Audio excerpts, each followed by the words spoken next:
Alléluia. Il est un grand Dieu. Il est un Dieu merveilleux. Il est un Dieu fidèle. Est-ce qu'il a été bon pour quelqu'un cette semaine?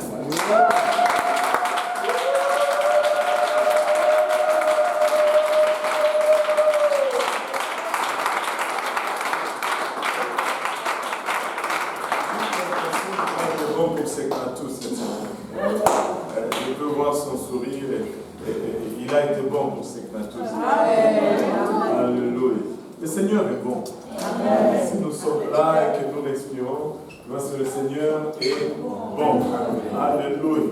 Et nous rendons grâce encore une fois à Dieu pour tout ce qu'il est en train de faire. Il y a plusieurs choses qui se font. Et je rends grâce à Dieu. J'ai parlé à quelqu'un aujourd'hui.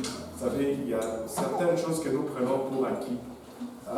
Mais j'ai parlé à quelqu'un aujourd'hui qui me disait comment c'est phénoménal ou c'est exceptionnel ce que nous vivons dans l'église. Quelqu'un qui vient à l'hôtel pour qu'on prie pour une guérison, mais qui reçoit le Saint-Esprit. Amen.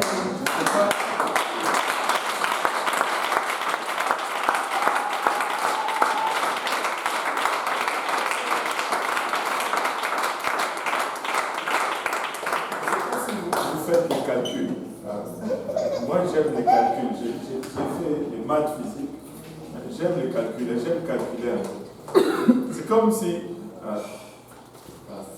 tu vas pour qu'on te donne quelque chose qui va durer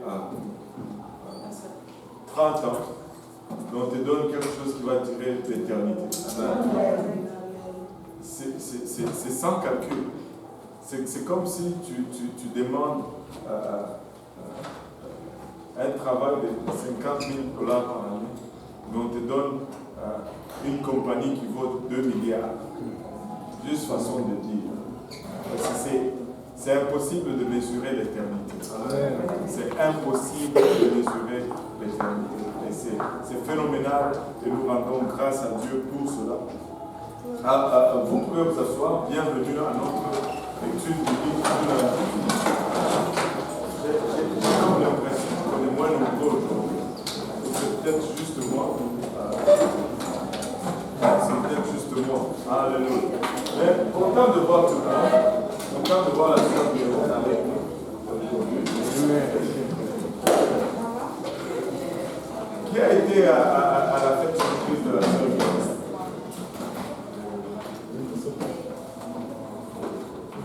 Vous n'avez pas été? On ne nous a pas invités.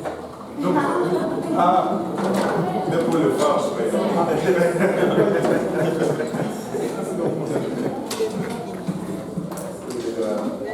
C'est bon. Des fois, tu acceptes certaines choses et puis des fois après tu commences à regretter. Je pense qu'on a accepté trop vite pour que la sœur. Est-ce que c'est trop tard pour faire vache? Elle a dit oui. C'est trop tard pour faire vache. Non, papa. On est très contents. Ça nous fait plaisir de la terminer. Et c'est vrai qu'on a des visiteurs qui sont là pour la première fois.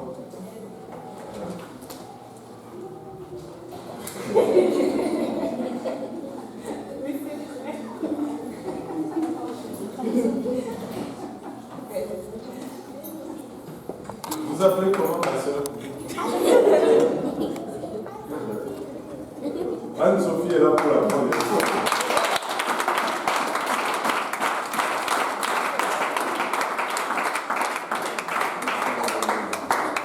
Tout le monde est là pas pour la première fois. Hein? Quand il y a des programmes, quand on n'a pas de visiteurs, c'est comme si on a reprogrammé.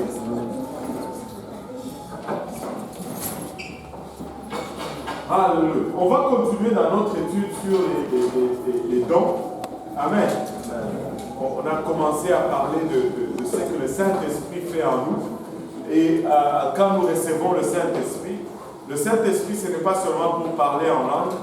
Le Saint-Esprit fait beaucoup de des choses en nous. Amen. Si on le laisse faire. Maintenant, quand on dit Saint-Esprit, on dit tout simplement Dieu. Dieu est toujours un gentleman. Toujours un gentleman. C'est pourquoi nous devons aussi être des gentlemen. N'est-ce pas, Elliot? Yes. Alléluia. J'ai pu lui arracher un sourire. C'est pourquoi on doit être aussi toujours des gentlemen. Parce que si nous nous disons que nous avons l'Esprit de Dieu, nous devons être des gentlemen. Enfin, je veux dire des gentlewomen aussi, mais c'est une façon de parler. L'Esprit, Dieu ne va jamais nous forcer. Ce que nous allons faire avec Dieu, nous allons faire parce que nous allons le vouloir et nous allons le décider. Amen. Dieu ne force personne. Dès la création, il nous a donné le pouvoir de choisir. Et Dieu cherche une épouse, il ne cherche pas un esclave. Amen. Tu sais, tu ne veux pas forcer une femme à t'épouser. Amen. Ça va être la vie la plus misérable. Tu ne veux pas. Tu veux la séduire. Tu veux l'amener à t'aimer. Amen. Alléluia. Se marier.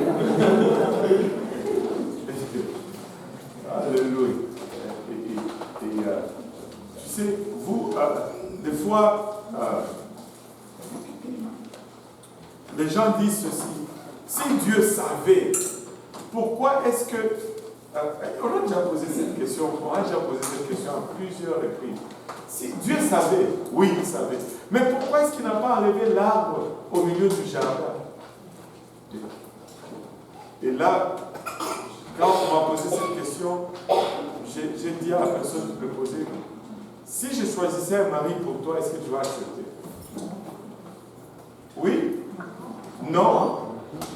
C'est le même principe.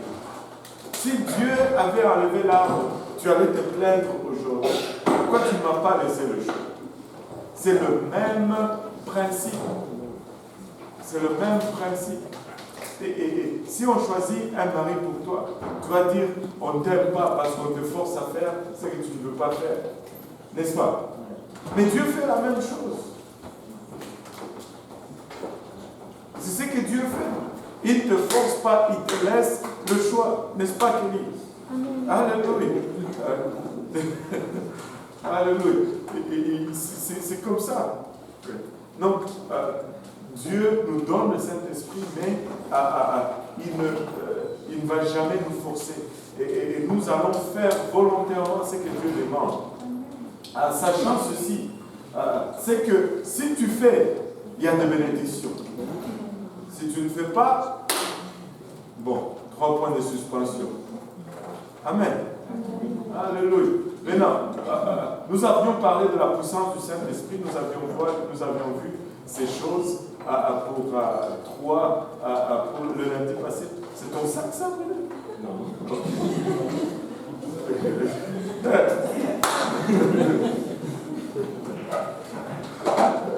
C'était trop beau. Je ne peux pas marquer ça. Alléluia. Maintenant, aujourd'hui, on va voir les dons de l'Esprit. Nous avons parlé de la puissance de l'Esprit. Aujourd'hui, on va voir les dons de l'Esprit. Qui aime les dons? Ah oui, allez, levez vos bras là. Vous pourrez toujours après les cadeaux. Nous aimons les dons. Quand quelqu'un me donne quelque chose gratuit, je suis content. Tout le monde aime quand on lui donne. Le don, ça veut dire que ça a été donné. Hein? Alléluia. Qui n'aime pas les dons ici? Vous voyez? C'est qui a levé sa main là? Cela dit, on va aller au bureau après. Alléluia. Quand quelqu'un te donne quelque chose, tu es toujours « Oh, merci, c'est gentil. Je suis content. » Amen. C'est-à-dire, la prochaine fois que quelqu'un te donne quelque chose, comme toi tu n'aimes pas ça, viens me donner. Ok? Mais il y a de ces cadeaux qui sont empoisonnés. Je ne parle pas de cela. Amen. Je ne parle pas de cela. Maintenant, l'Esprit de Dieu qui habite en nous, nous impartit des dons. Maintenant, les dons qu'on va regarder ici, ce n'est pas une liste exhaustive de ce que l'Esprit peut faire en nous. Amen. Il y a bien plus. Mais on va regarder aujourd'hui le 9 dons qu'on trouve dans le livre de Corinthiens. Regardons 1 Corinthiens. Avant d'aller plus loin, je voulais établir certaines bases. Laissez-moi juste me tirer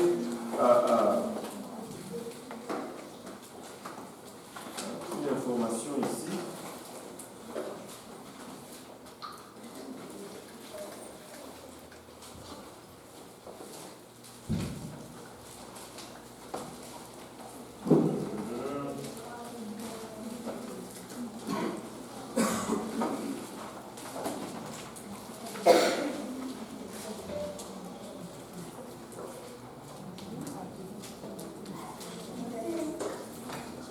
On va aller dans 1 Corinthiens 12, on va lire à partir du premier verset.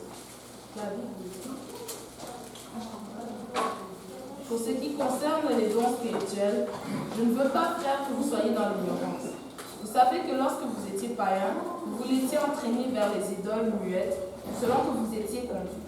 C'est pourquoi je vous déclare que nul, s'il parle par l'Esprit de Dieu, ne dit Jésus est anathème, et que nul ne peut dire Jésus est le Seigneur si ce n'est par le Saint-Esprit. Il y a diversité de dons, mais le même Esprit. Diversité de ministères, mais le même Seigneur. Diversité d'opérations, mais le même Dieu qui opère tout en tous. Or, à chacun, la manifestation de l'Esprit est donnée pour l'utilité commune. Ça, c'est une phrase clé, c'est un des versets clés. Or, à chacun, la manifestation de l'Esprit est donnée pour l'utilité commune, non l'utilité personnelle. L'utilité commune. C'est la première clé qui nous permet de rester dans la bonne façon d'opérer les dons spirituels. L'utilité commune. Les dons sont donnés pour servir l'Église et non pour s'auto-servir. Amen. Alléluia. Très, très, très important. Maintenant, on continue. En effet, à l'un est donné par l'Esprit une parole de sagesse, à un autre une parole de connaissance selon le même Esprit, à un autre la foi par le même Esprit, à un autre le don des guérisons par le même Esprit, à un autre le don d'opérer des miracles, à un autre la prophétie, à un autre le discernement des esprits, à un autre la diversité des langues, à un autre l'interprétation des langues. Un seul et même esprit opère toutes ces choses, les distribuant à chacun en particulier comme il veut. Voilà. Là, 1 Corinthiens 12 nous donne une liste de 9 dons qui est opérée dans les gens qui sont remplis du Saint-Esprit et pour le bien commun, mais il n'y a pas de limite quant au nombre de dons que tu peux opérer. Cela dépend de toi, de ta consécration, de ta marche, de ce que la suprématie de Dieu va permettre dans ta vie, mais tu peux opérer le 9 dons. Tu peux opérer le 9 dons. Maintenant, tout de suite en partant, je vais dégager un peu le chemin. Quand quelqu'un vient, il dit « Oh, moi, j'ai le don de guérison. »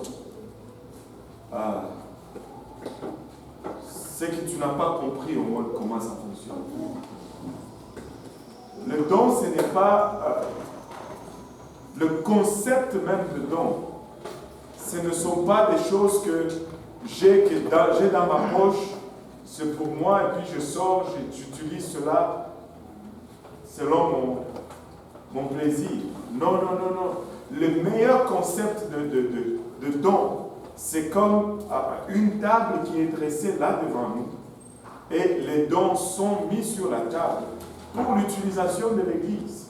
Quand il y a besoin, quelqu'un qui est apte à utiliser un don, il va le prendre, il va l'utiliser, mais il va le laisser là. Ce n'est pas une propriété personnelle. Si c'était comme ça,